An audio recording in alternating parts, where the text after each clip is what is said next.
হেই, আসসালামু আলাইকুম beautiful people. আমি আজকে দেখাবো যে আপনাদের সকলের ঘরে তো দরজা আছে নিশ্চয়ই, হয়তো প্লাস্টিকের নয়তো কাঠের অথবা স্টিলের। কিন্তু এইরকম দরজা কি আপনাদের বাসায় আছে? প্রথমে দরজাটার লুক একটু দেখাও, ফ্রেমটা দেখাও। আমি আটকাই, এটা দেখেন। এই যে এখানে লক আছে।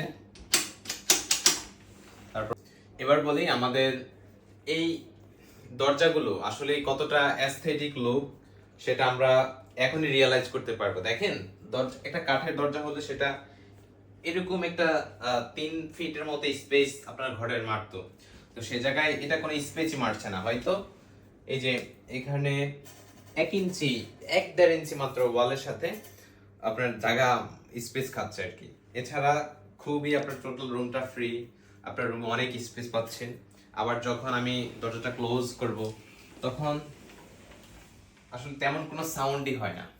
মানে যেখানে আমার লক আছে, এই যে লক করে দিলে হয়ে যাবে। হ্যাঁ, লক লক আছে।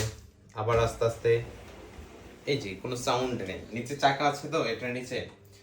এই হচ্ছে আমাদের এই দরজার উপকারিতা।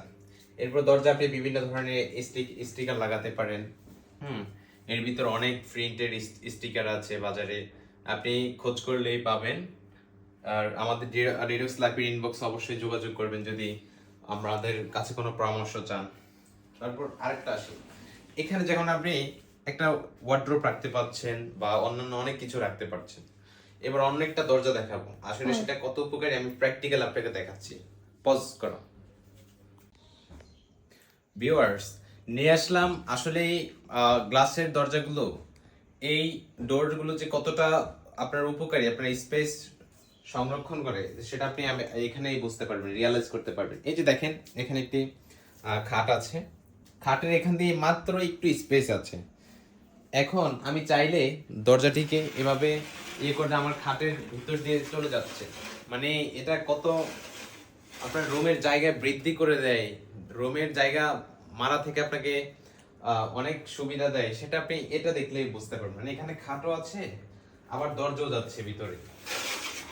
এই যে কি সুন্দর। আবার যদি আমি এখানে কাঠের একটি দরজা দিতাম তাহলে নিশ্চয়ই এই পর্যন্ত জায়গা হয়ে যেত, তারপর খাট বসানো যাইতো না, আরো নানান ধরনের প্রবলেম ছিল। তারপর এখানে টেবিল দেওয়া যাইতে না। হ্যাঁ,